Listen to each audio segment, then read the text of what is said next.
What if a single bite of food could change someone's entire life forever? Imagine this: one plate, one moment, one forgotten genius about to be discovered. At a small, family-run diner on the outskirts of Atlanta, something extraordinary was about to happen that would leave everyone speechless. The morning sun filtered through the old windows of Rosewood Diner, casting golden light across worn wooden tables that had witnessed countless conversations over the decades. The smell of fresh coffee and bacon filled the air, mixing with the gentle hum of regular customers who'd been coming here for years. Behind the service counter, Celeste Williams moved with quiet grace, her hands steady as she prepared each plate with the same care she'd give to feeding her own family. She had no idea that in just a few hours, a chance encounter would reveal a secret she'd kept hidden for 15 years. A secret that would transform not just her world, but touch the heart of the most powerful man in the city. "Where are you watching from today?" Celeste had worked at Rosewood Diner for 3 years, ever since moving to Atlanta with her teenage daughter, Jasmine. Most customers knew her as the quiet waitress who never forgot an order and always had a warm smile, even on the hardest days. What they didn't know was that before life took an unexpected turn, she'd been the head chef at one of New York's most prestigious restaurants. The morning rush was winding down when a black sedan pulled up outside. Celeste glanced through the window as a tall man in an expensive suit stepped out, looking somewhat out of place against the diner's humble backdrop. She recognized him immediately. Everyone in Atlanta knew Theodore Blackwood, the billionaire whose real estate empire had transformed the city's skyline. He was younger than she'd expected, maybe 42, with graying temples and tired eyes that suggested he carried the weight of too many responsibilities. "Table for one, sir?" Celeste asked as he entered, her voice professional but gentle. Theodore nodded, sliding into a corner booth. He seemed distracted, constantly checking his phone between glances around the modest restaurant. "Just coffee, please." Black. As Celeste poured his coffee, she couldn't help but notice his hands shaking slightly. Something was troubling this powerful man, though she'd never presumed to ask what. She'd learned long ago that everyone carried their own burdens, regardless of their bank account.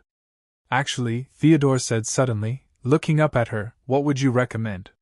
I haven't had a real meal in days." Celeste studied his face for a moment.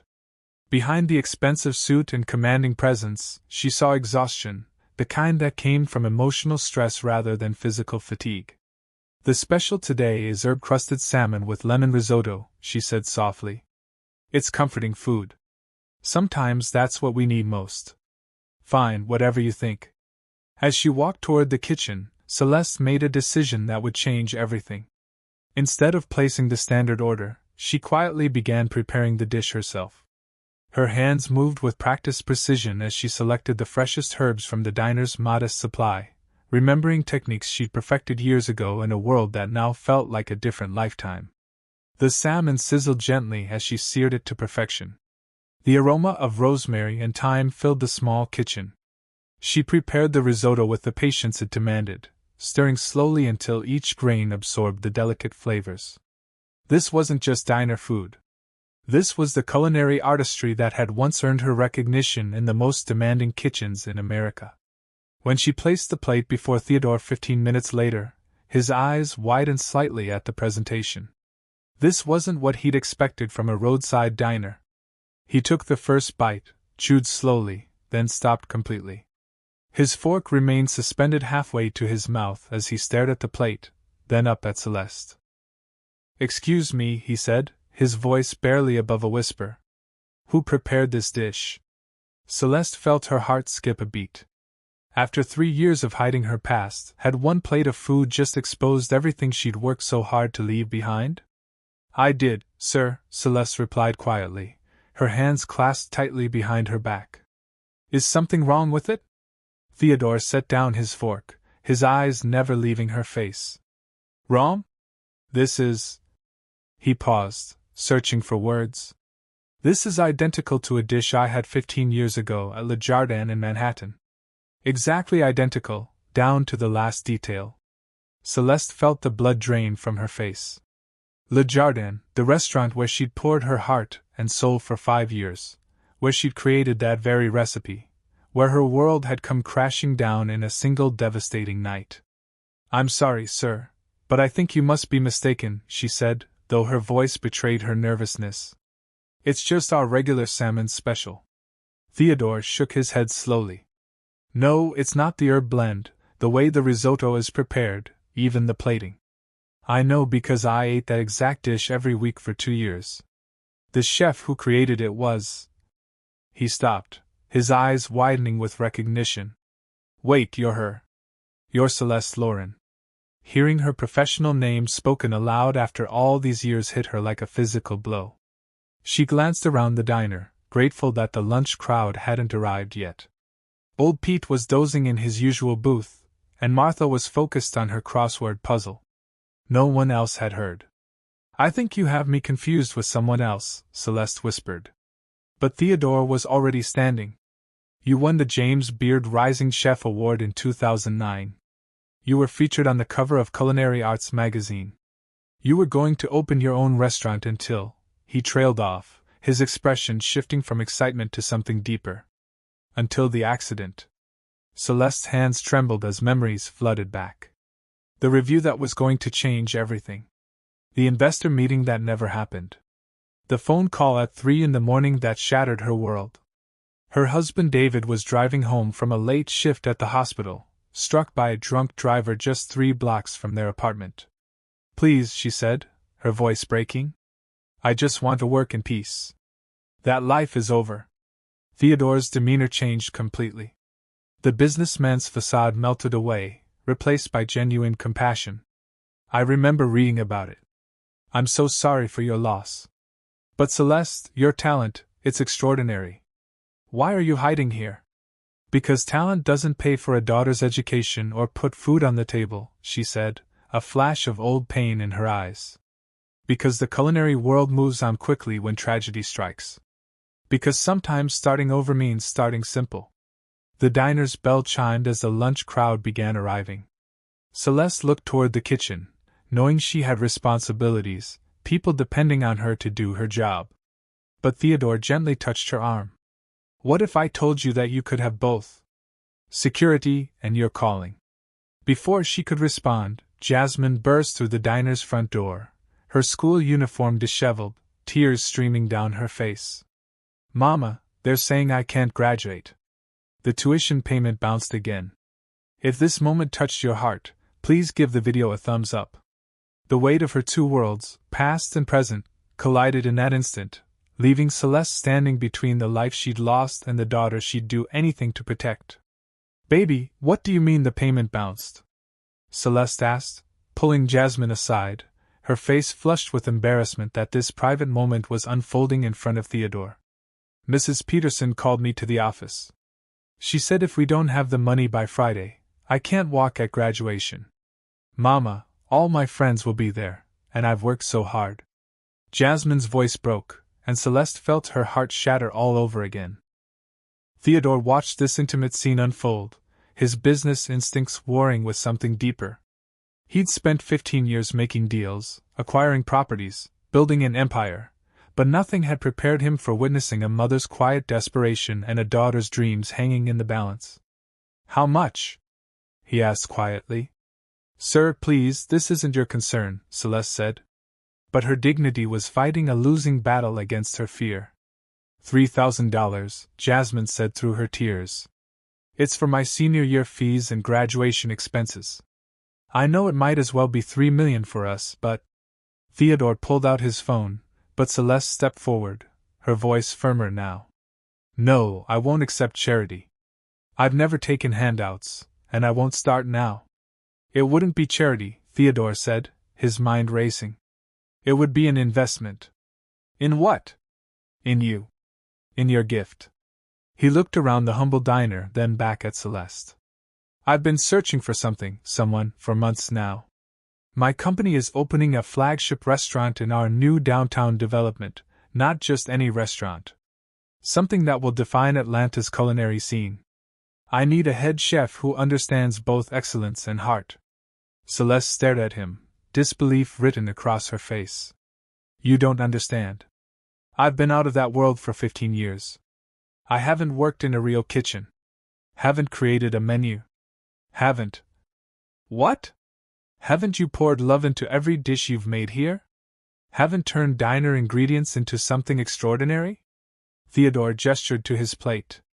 This salmon, made with limited resources and basic equipment, is better than anything I've eaten in the most expensive restaurants in the world. That doesn't happen by accident. Jasmine looked between her mother and this stranger who was offering them a lifeline. Mama, you never told me you used to be famous. I wasn't famous, baby. I was just different then. Theodore sat back down, his voice gentle but insistent. The position comes with a 6-figure salary, full benefits, and a signing bonus that would more than cover Jasmine's education through college. All I need is someone who cooks with their soul, not just their skill.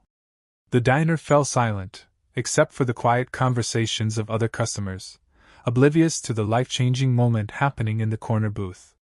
Celeste looked at her daughter's hopeful face, then at this man who'd somehow seen past her uniform to the person she used to be.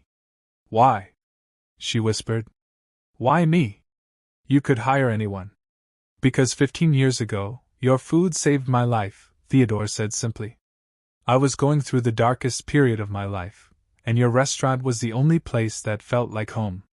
Have you ever faced something like this? Let us know in the comments. The weight of decision pressed down on Celeste as she realized that sometimes the biggest risk is not taking one at all. Theodore's words hung in the air like a sacred promise. Celeste studied his face, searching for any hint of deception, but found only sincerity in his eyes. My father died when I was 28, Theodore continued, his voice steady but vulnerable. I inherited a failing company and crushing debt. Every night for 2 years, I'd sit in your restaurant eating that salmon dish, trying to figure out how to honor his legacy without destroying everything he'd built. Your food wasn't just nourishment. It was hope on a plate. Celeste felt tears building in her eyes. She remembered those nights. The young man who always sat alone, always ordered the same dish, always left a generous tip despite looking like he could barely afford the meal. I remember you, she whispered. You always requested the corner table. You'd bring notebooks and spread papers everywhere. Business plans, loan applications, rejection letters. Theodore smiled sadly. Your staff probably thought I was crazy, sitting there for hours over one meal. But that dish, that perfect combination of flavors, reminded me that excellence was still possible. That something beautiful could come from simple ingredients if you put enough care into it. Jasmine watched this exchange with growing amazement. Mama, is this really happening? Before Celeste could answer, the diner's owner, Frank, appeared from the kitchen. He'd obviously overheard enough to understand the situation. Celeste, honey, you take this opportunity and you run with it. Don't you dare look back. But Frank, you've been so good to me. Good to you? Frank laughed. Girl, you've tripled my business just by being here. Half my customers come back because of that magic you do with our everyday ingredients.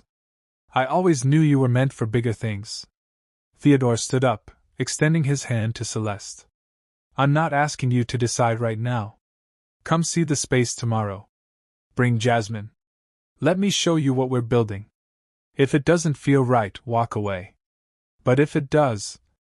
Celeste looked at her daughter's expectant face, at Frank's encouraging nod, at this man who somehow remembered her food from 15 years ago. She thought about David, about the dreams they'd shared, about the restaurant they'd planned to open together. Maybe this wasn't the path they'd envisioned, but perhaps it was the path forward. Okay, she said quietly, then stronger. Yes, I'll come see it. Theodore smiled, the first genuine smile she'd seen from him. He reached into his wallet and pulled out a business card, writing something on the back. Here's my direct number. And Celeste, he handed her an envelope. Consider this an advance on your signing bonus. Make sure Jasmine walks at her graduation. Sir, I can't. You can and you will, because in 20 minutes, you've reminded me why I fell in love with your cooking in the first place. Excellence isn't about expensive ingredients or fancy techniques. It's about putting your heart into everything you create. If you've been enjoying this story, subscribe to our channel for more heartwarming tales. As Theodore left the diner, Celeste held the envelope with shaking hands, knowing that inside was more than money. It was a second chance at the life she thought was lost forever. 6 months later, Celeste stood in the gleaming kitchen of Heritage, the crown jewel of Theodore's downtown development. The restaurant had become everything they'd envisioned and more. A place where culinary artistry met genuine warmth, where each dish told a story of tradition and innovation. The opening night had been a spectacular success. Food critics from across the country had traveled to Atlanta, and every review praised not just the exceptional cuisine, but the soul that permeated every aspect of the dining experience. Celeste had insisted on keeping some of the humble touches that made Rosewood Diner special. The personal attention to each guest, the willingness to accommodate special requests, the understanding that food was about more than just taste. "Mama, you made it," Jasmine said, appearing in the kitchen doorway wearing her graduation cap and gown. She'd not only graduated valedictorian, but had received a full scholarship to culinary school, inspired by watching her mother reclaim her passion. Theodore entered behind her, carrying a framed newspaper review. "Have you seen the Times article? They're calling you the heart of Atlanta's culinary renaissance." Celeste wiped her hands on her apron the same way she had at the diner, though now it was designer chef's whites instead of a simple uniform. "I still can't believe this is real sometimes." "It's real because you made it real," Theodore said. "Every day you prove that talent and heart matter more than pedigree or publicity. Half our reservations are from people who heard about the chef who cooks like she's feeding her own family." Frank appeared from the dining room, his face beaming with pride. True to his word, Theodore had helped him expand Rosewood Diner into a local chain with Celeste consulting on the menu development. "The dinner rush is starting, but I wanted to congratulate you one more time. David would be so proud of what you've built." Celeste felt her eyes moisten at the mention of her late husband. Over the months, she'd learned to carry her grief differently. Not as a burden that held her back, but as a reminder of the love that still guided her choices. Every dish she created honored his memory while building toward the future they dreamed of. "You know what the best part is?" Celeste said, looking around at these people who'd become her chosen family. "It's not the reviews or the recognition. It's knowing that every night people leave here feeling nourished, not just fed. That's what David and I always wanted to create, something that mattered." Theodore nodded, remembering those lonely nights 15 years ago, when her food had been his anchor. "You did more than that. You saved lives, including mine." As the evening service began, Celeste returned to her kitchen, her hands steady and sure, as they prepared each plate with the same love and care she'd always brought to her cooking. The girl who'd once dreamed of having her own restaurant had finally found her way home. The last plate of the night was her signature salmon, prepared now with the finest ingredients, but still carrying the soul that had made it special in a humble diner. Some things, she'd learned, were too precious to ever change. If you enjoyed this story, please remember to like, leave a comment with your thoughts, and subscribe for more heartwarming tales. Thank you for joining us on this beautiful journey of second chances and the power of never giving up on your dreams.